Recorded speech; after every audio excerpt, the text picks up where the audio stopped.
one of the best unions in the world. You look out for one another. And the whole country benefits from what you do. You know, please take a seat if you have one. You're tough as they come, starting with your president, Shawn Fain. A leader with backbone, a backbone like a ramrod. I don't know where he is, but he is. Together, we're proving what I've always believed. Wall Street didn't build America, the middle class built America, and unions built the middle class. That's a fact. Look, I kept my commitment to be the most pro-union president ever. I'm proud you have my back. Let me just say I'm honored to have your back and you have mine. That's the deal. It comes down to seeing the world the same way. It's not complicated. You know, my dad, who never went to college, was the smartest, toughest, most gracious man I knew, who managed a car dealership for the bulk of my life, taught me a very important lesson. He'd say, Joey, this is God's truth. A job is about a lot more than a paycheck. It's about decency. It's about your dignity. It's about your place in the community. It's about being able to look your kid in the eye and say, honey, it's going to be okay, and mean it. And mean it. Folks, that's what the UAW is all about, and it's always been that way.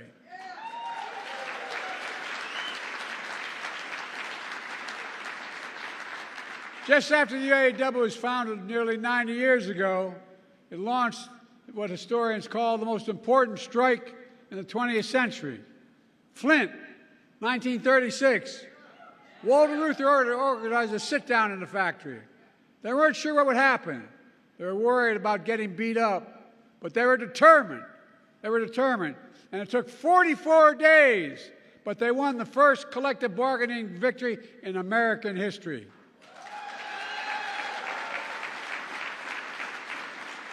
And the leadership of the UAW spread across the country. It led to the first substantial wage increase in a long time, the first cost of living allowance, the first employer-provided health care.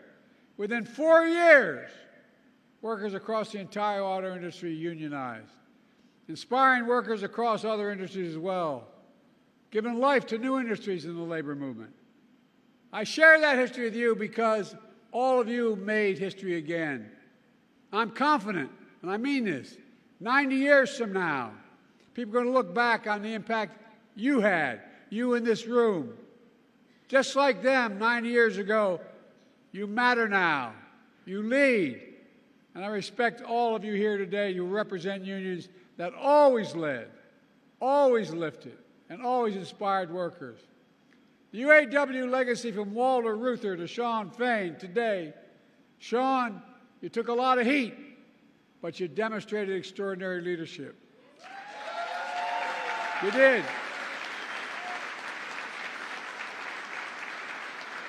And that's what I saw a few months ago during your historic UAW strike. This time, in Belleville, Michigan. And I'll say I was so damn proud to stand in that picket line with you. It's not the first UAW picket line I stood in my home state of Delaware. I've done it many times. But it's the first time a president did it, I found out later.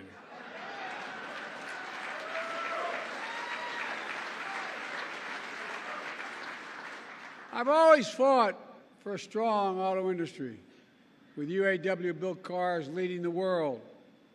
This is about a simple proposition. You built these iconic companies. You built GM. You built these companies. You sacrificed to save them in the worst of times. And you deserve to benefit when these companies thrive. As Shawn said, record profits mean record contracts. I'm serious. And that's what you got, record wage increases, winning back cost of living adjustments, greater retirement security, more paid leave, and eliminating tears. Whoa, whoa, whoa, whoa, whoa. You all know my position. I'm tired. I've tried, I'm tired about jobs going overseas, having products shipped to. Look, during the Trump administration, a lot of administrations before that, what'd they do? So many people around America lost their sense of pride because whether it was an automobile company or any company at all, that factory that was there for 30 years, hiring, maybe it only had 150 people in it, but it was a part of the community. Guess what?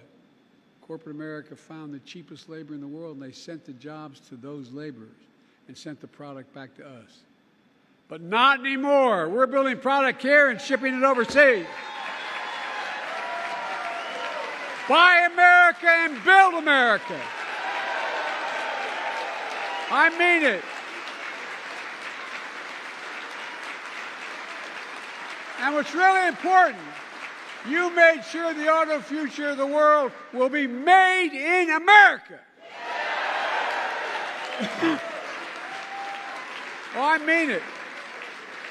You know, I'm going to digress just a second. Most people don't know that back in the 30s, when Roosevelt was talking about the value of unions, he didn't just say unions are okay.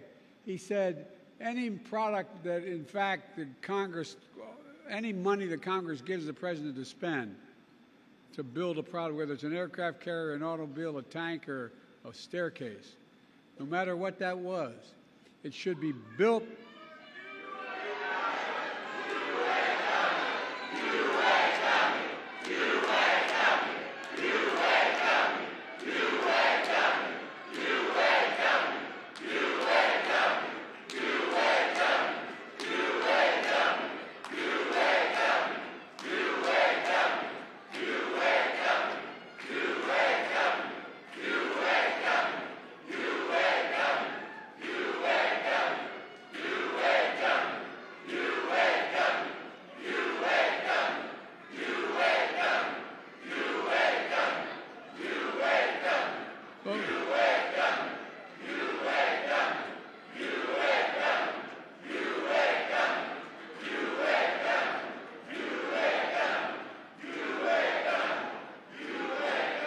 For a long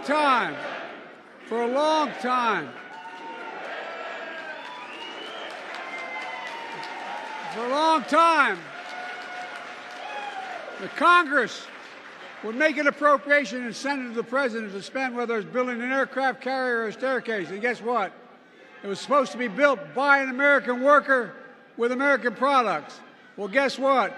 I'm going back to that. We build in America, we buy American.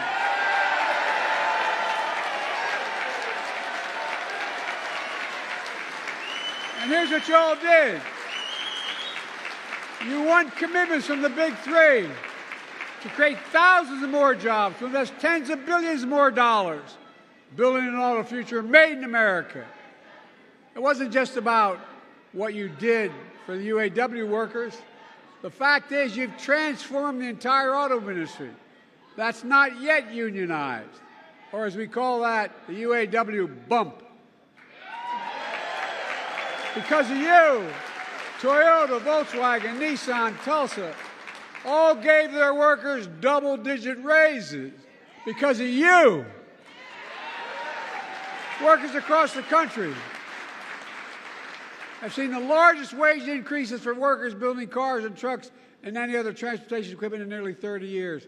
Thousands of these workers are already asking to join your union. Even before this, the UAW has been expanding its reach to workers in auto plants and from auto plants to casinos. You can tell I don't spend much time there. But guess what most people don't know?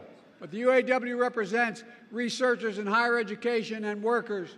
And because of this union, I'm pleased and proud that you expanded the UAW to include 5,000 researchers at the National Institute of Health, UAW workers.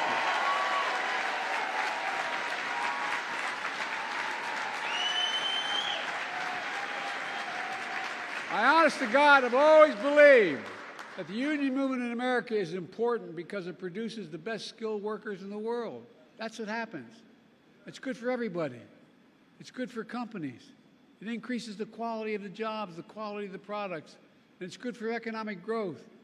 In fact, I asked, which is unusual for a president to do, I asked the Treasury Department to do a significant study, the most comprehensive report ever, detailing how unions are good for all workers, including non-union workers, how they found that unions raise standards across workplaces and industry, improving skills and safety, pushing up wages, strengthening the benefits for everyone. It matters. It matters. It matters. And some in corporate America finally began to figure it out. And look at what we're doing. It's good for workers and companies. Since I took office, we've attracted billions of dollars in investment here in the United States. We supercharged advanced manufacturing, including electric vehicles made by union workers in America. China's determined to dominate that market with EV predominantly made in China and Chinese jobs. The previous administration was content to sit in the sidelines and let China take all these jobs. But I won't let that happen.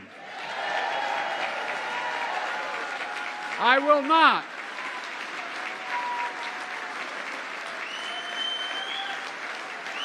That's why I pushed and drafted the CHIPS and Science Act, investing more than $50 billion in manufacturing semiconductors here at home. Automobiles today require 3,000 chips of these chips to be made. That's why my bipartisan infrastructure law is building a network of 500,000 electric vehicle charging stations all across America, installed by your brothers and sisters at the UAW. That's what's doing it.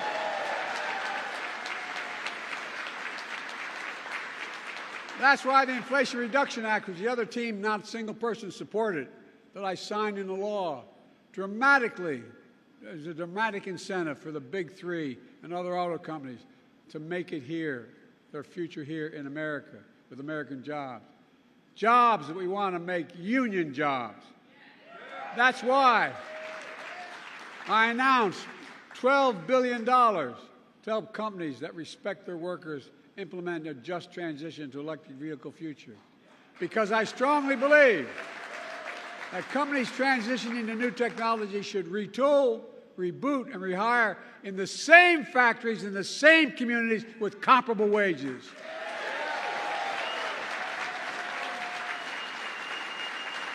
And existing union workers should have the first shot at those jobs. As Sean said, I appointed historically pro-union National Labor Relations Board because I don't believe any company should be using threats or tactics to stand in the way of workers' rights to organize, period.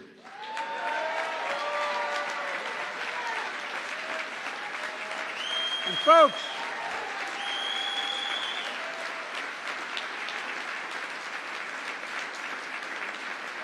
you've been very patient, sitting a long time, but these investments are paying off. Since I came to office, by the way, the last guy said he's hoping for a recession.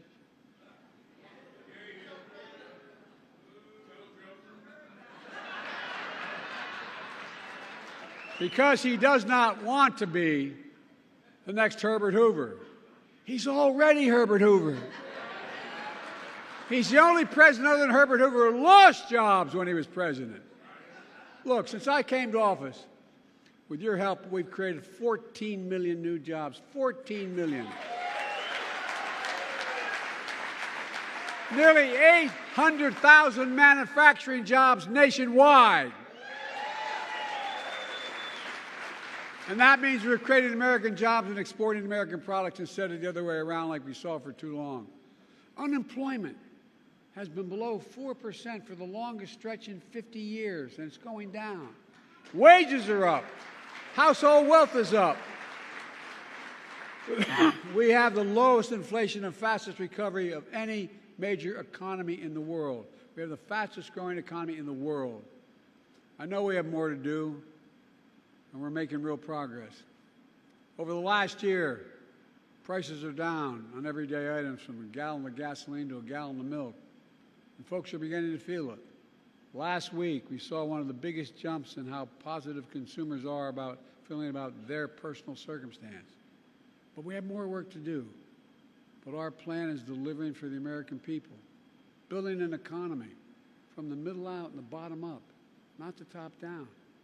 That's what I said I was going to do. That's what I tried to do as a senator and vice president. But because when we do that, the poor have a ladder up and the middle class does well, and the wealthy do well, although they should be paying a hell of a lot more taxes.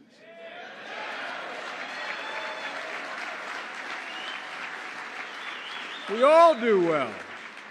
It's called Bidenomics. If you notice, all the major economists who are talking about there's going to be a recession next week, next month, all of a sudden, they're seeing the Lord. I'm a little worried. Some of the major economists in American history are now giving me credit. It's like, oh, God, what's going on? But look, all kidding aside, this is a fundamental break from what used to be called trickle-down economics that some Democrat presidents did as well as Republican.